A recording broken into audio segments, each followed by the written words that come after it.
तबलीगी जमात से फैले कोरोना संक्रमण से उठा मामला अब नया मोड़ लेता दिख रहा है। जब रमजान का महीना शुरू हो रहा है तो इस बीच 101 पूर्व नौकरशाहों के खुले खत ने हंगामा मचा दिया है। राज्यों के मुख्यमंत्रियों और केंद्र शासित प्रदेशों के उपराज्यपालों को लिखी चिट्ठी में कहा गया है कि बड़ी नाराजगी के साथ हम देश के कुछ हिस्सों में मुस्लिमों के उत्पीड़न की घटनाओं पर आपका ध्यान दिला रहे हैं। खासकर वो घटनाएं जो दिल्ली के निजामुद्दीन में तबलीगी जमात की बैठक के बाद घटी हैं। सोशल डिस्टेंसिंग न मानने के लिए जमात की आलोचना हुई है। हालांकि ऐसी राजनीतिक और धार्मिक ये अकेली बैठक नहीं थी, लेकिन मीडिया के एक वर्ग ने कोविड-19 को सांप्रदायिक रंग दे दिया। दिल्ली सरकार की एडवाइजरी को न मानकर जमात ने निंदनीय काम किया, लेकिन इसे मीडिया का सांप्रदायिक रंग देना बेहद गैर जिम्मेदाराना है। चिट्ठी में कहा गया है कि इससे मुस्लिमों को लेकर समाज में शत्रुता भर गई। मुस्लिम विक्रेताओं के थूकने के फर्जी वीडियो क्लिप्स सामने आए।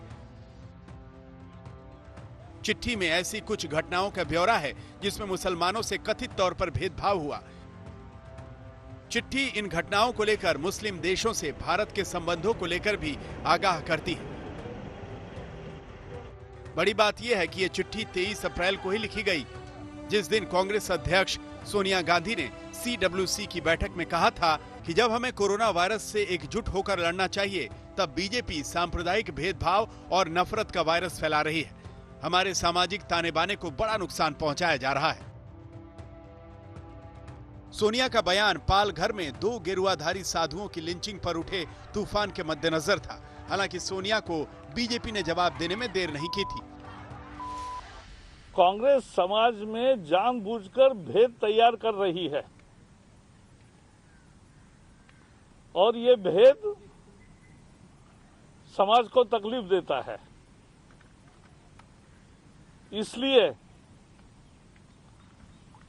हम इनके ऐसे वक्तव्यों की भर्त्सना करते हैं।